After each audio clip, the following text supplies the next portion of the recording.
Bonjour à tous et bienvenue dans ce nouvel épisode de Dans ta caisse. Aujourd'hui, vous inquiétez pas, on va aller un peu dehors, mais je voulais faire cet enregistrement après coup, histoire de bien structurer parce que j'ai pas fait beaucoup de mise en scène sur place, donc voilà, on va faire ça sous un mode reportage. Donc DTC Event, troisième format de la chaîne, donc DTC Event pour tout ce qui est événement, hein, donc il y aura de la montée historique, dès qu'il y a un rassemblement ou une course ou quelque chose voilà, d'un peu particulier et où je vais dessus. On garde toujours les essais de véhicules qui s'appellent Dans ta caisse, classique, hein, DTC quoi. Et puis il y a la partie Sim Racing avec DTC Sim Racing. Je vous cache pas qu'il n'y en aura pas trop ces temps-ci parce qu'il n'y a pas de nouveau jeu, mais dès qu'il y aura un nouveau jeu qui sort, on le testera et ça fera l'occasion de faire un épisode de Sim Racing. Bref, aujourd'hui, dans cet épisode, on est allé voir un truc de fou. Grand Prix de Formule 1 historique du Castellet, le Kenol Grand Prix, sur le circuit Paul Ricard, dans le sud de la France, un endroit fort sympathique, et un circuit aussi mythique des grandes heures de la F1, et qui accueille cette année, pour la 6e fois, un Grand Prix de Formule 1 historique. Avant de commencer, un point rapide sur les abonnés, vous êtes 531 abonnés.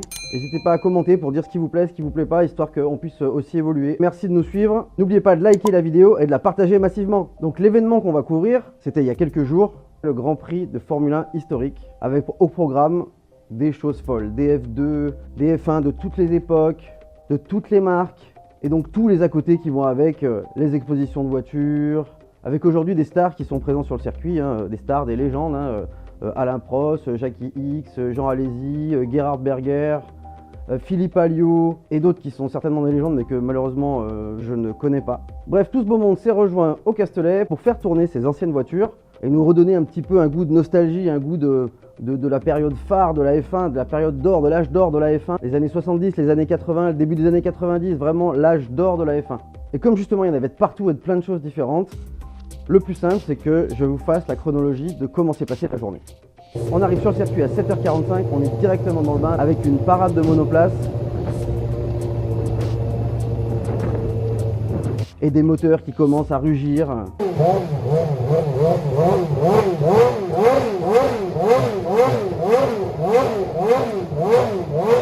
Et là, on se dit qu'on est vraiment au bon endroit. On a fait 50 mètres hein, et ces monoplaces prêtes à partir pour la première course de la journée.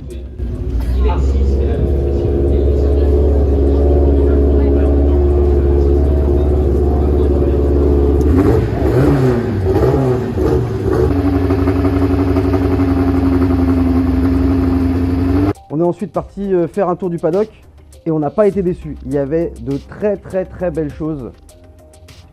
Des choses variées, des choses vraiment authentiques, historiques, légendaires. Une concentration de véhicules aussi mythiques au même endroit, c'est exceptionnel.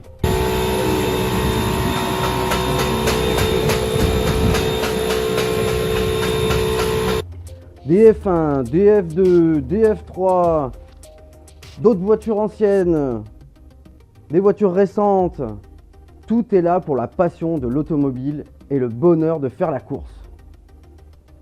Surtout de faire revivre ces légendes et nous faire réécouter le son de leur moteur, les odeurs, enfin c'est vraiment un voyage dans le temps. Direction le hall du circuit, on va aller récupérer nos passes pour le gridwalk, enfin pour les gridwalks.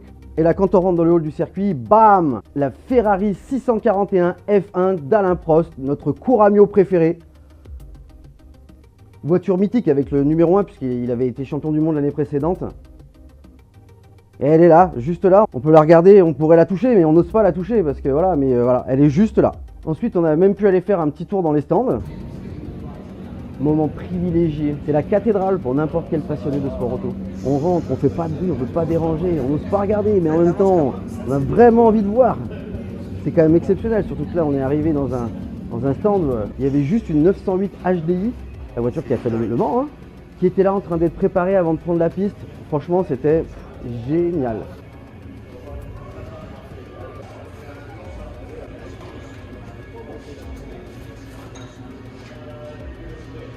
Ensuite, on allait voir tourner les F1 des années 90. C'est dingue les différences de sonorité des moteurs. Dans tous les cas, on en prend plein les oreilles. Aujourd'hui, on va en prendre plein les oreilles, c'est pour ça que j'ai mis les protections auditives. Le casque anti-bruit, c'est pas un accessoire de mode. Hein. Franchement, si vous voulez garder une audition correcte, il faut vraiment l'avoir.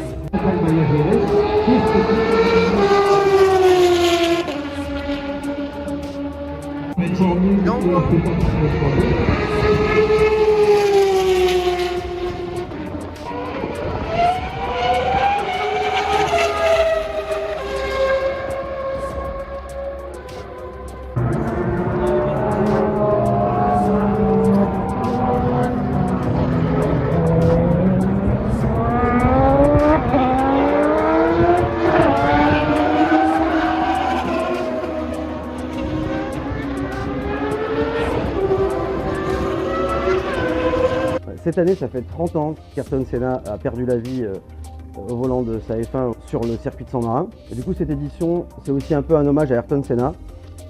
Et donc, il y avait une petite exposition avec le moteur V12 de la Honda, avec son casque. Voilà, il y avait plein de petits rappels à droite à gauche. De toute façon, Ayrton Senna, vu que c'est une légende, dès qu'on voit une monoplace avec une décoration Marlboro, on pense tout de suite à Ayrton Senna.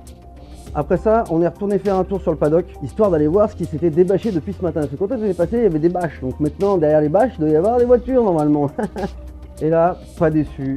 Un panel ultra fourni, ultra qualitatif, des pièces d'orfèvrerie tous les 2 mètres. Franchement, c'était extraordinaire. Encore une fois, une concentration de véhicules aussi prestigieux, aussi mythiques au même endroit, c'est exceptionnel. Et je vous laisse les découvrir en musique.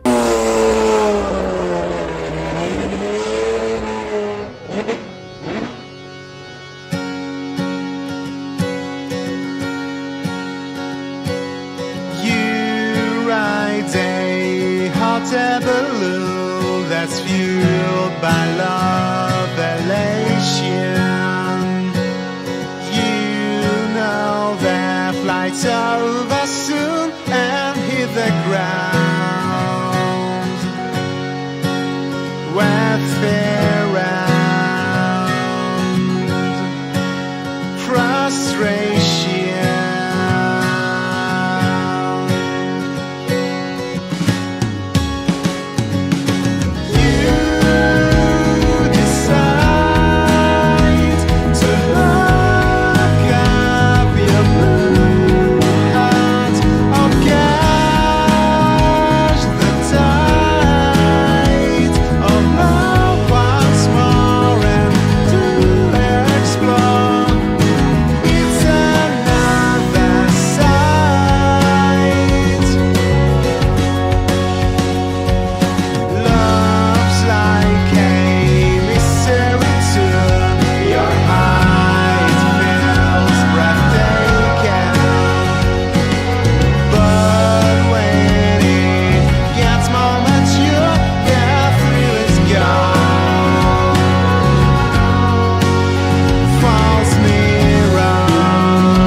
Ensuite, on a enfin fait le premier gridwalk.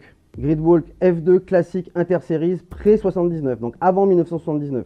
Autant dire des engins de mort. Franchement, j'avais jamais fait de gridwalk et je pensais que c'était un peu surfait, mais c'est quand même très sympa. Alors oui, les voitures, on les a déjà vues de près tout à l'heure, mais là, c'est pas pareil. On est quand même sur la piste. Elles sont là, elles sont prêtes avec leurs pilotes. Cette ambiance de course avec les gradins de chaque côté, c'est quand même un moment particulier et franchement très très sympa.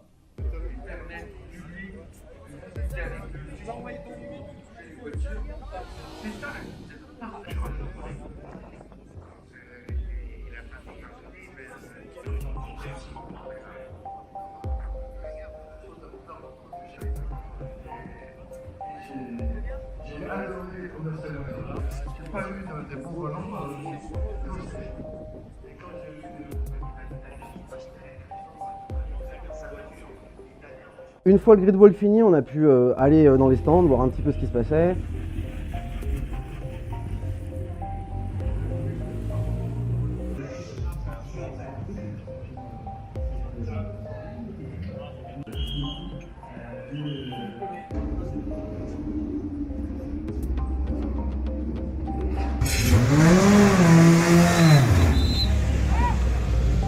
Et puis assister au départ et enfin à la course.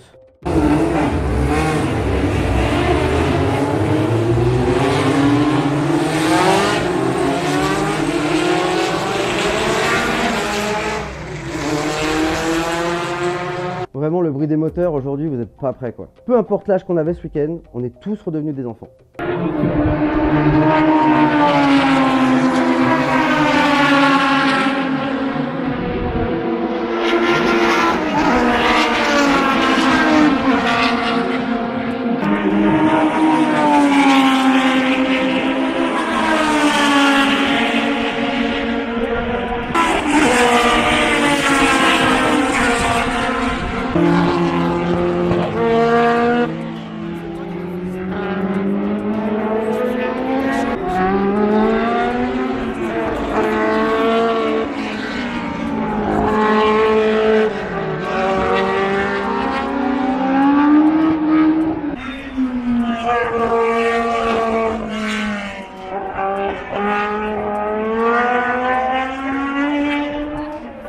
Après on a mangé un bout puis on a voulu aller voir, il y avait un stand Ferrari en fait avec que des F1 de légende. Et donc on s'est approché du stand. Hop, là, la Ferrari de Jackie X, extraordinaire. La Ferrari de Jean Alesi, franchement vraiment des très très belles mécaniques. Et puis en attendant un peu, on s'est aperçu que en fait ces voitures elles allaient être bientôt pilotées. Et finalement en arrivant là un peu par hasard, on s'est retrouvé à voir Jackie X donc, qui allait monter dans sa voiture. Là c'est le triple matching number. Là. Le moteur, le châssis correspond et le pilote aussi. Donc on est resté là pour voir Jackie monter dans sa Formule 1. Et pour ceux qui ne connaissent pas Jackie X, je vous invite à aller voir le lien que je mettrai en commentaire. C'est juste quelqu'un d'extraordinaire, sur tous les plans. Hein. Et surtout un excellent pilote. Le Nürburgring, il le connaît comme sa poche. Et l'anecdote la plus connue le concernant, c'est qu'il n'a pas voulu faire le départ Le Mans sur la course du Mans. Donc il y allait tranquillement pendant que tout le monde courait. Parce qu'il estimait que côté sécurité, à vouloir aller vite, on ne mettait pas la ceinture, on fermait mal la porte. Et on attendait d'être dans les hunaudières pour mettre la ceinture. Alors vous imaginez, mettre la ceinture à 200 km/h en tenant le volant d'une main, c'est quand même pas top quoi. Cette année-là, il a gagné Le Mans, alors qu'il n'est pas parti en courant. Bref, des anecdotes, il y en a des tonnes. Allez voir ce petit documentaire, vous verrez, franchement, c'est quelqu'un d'extraordinaire. Et donc Jackie, il a commencé à signer les autographes. Et il aurait pu rester là une semaine à signer les autographes. Le mec, il signe n'importe quelle personne qui vient. Il prend son temps, il fait une belle signature. Voilà, il a un vrai partage avec le public, c'est vraiment extraordinaire. Après, il est monté dans sa F1, puis pendant qu'il est monté, on a vu Jean Alesi arriver pour prendre la place dans l'autre F1. Et Jean Alesi qui est même allé saluer Jackie X, franchement, c'est trop bien. C'était pas du tout prévu, on s'est mis là vraiment par hasard juste pour venir voir les Ferrari, c'était un bon moment, quoi, vraiment un excellent moment. Après, Jackie X et Jean Alesi, ils ont rejoint le circuit pour les quelques tours de démonstration des pilotes de légende. dont voici quelques passages.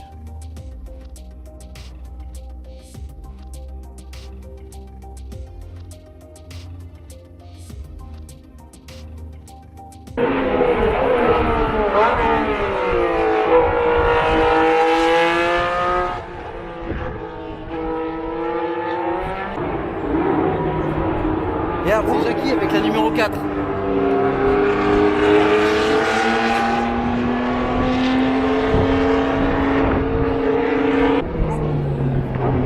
C'est ça là.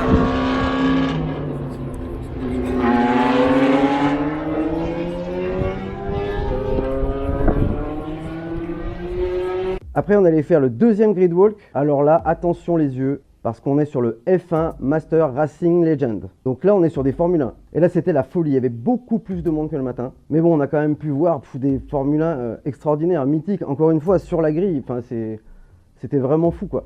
Et surtout, ça permet de s'approcher vraiment de voitures extraordinaires.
Après avoir marché 13 km, il y avait beaucoup de vent aussi.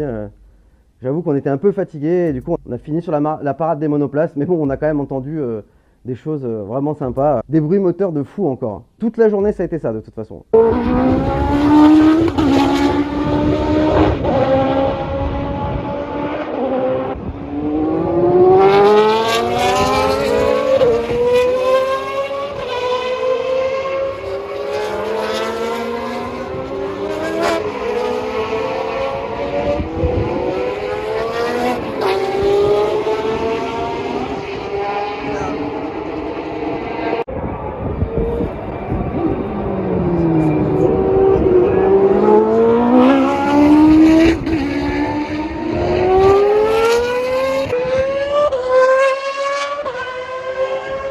Le Grand Prix de F1 historique au Castellet, c'est vraiment une tuerie. J'ai adoré. Je dis pas que j'irai tous les ans, faut que ça reste exceptionnel quand même, parce que là, on prend une indigestion de mythes, de voitures, enfin, c'est énorme. Quand je dis indigestion, c'est pas négatif, c'est vraiment qu'il y en a tellement que on sait plus où donner de la tête. Et au bout d'un moment, certaines choses qui sont extraordinaires paraissent un peu désuètes parce qu'il y a quelque chose d'un tellement haut niveau à côté. En tout cas, merci de nous avoir regardés. J'espère que vous avez aimé cette vidéo, que vous avez aimé ce format. Dites-nous-le en commentaire, abonnez-vous, likez la vidéo, n'oubliez pas de la partager. Et après en avoir pris plein les yeux et plein les oreilles, il ne me reste plus qu'une seule chose à vous dire. À bientôt pour un nouvel épisode de... Dans ta gueule.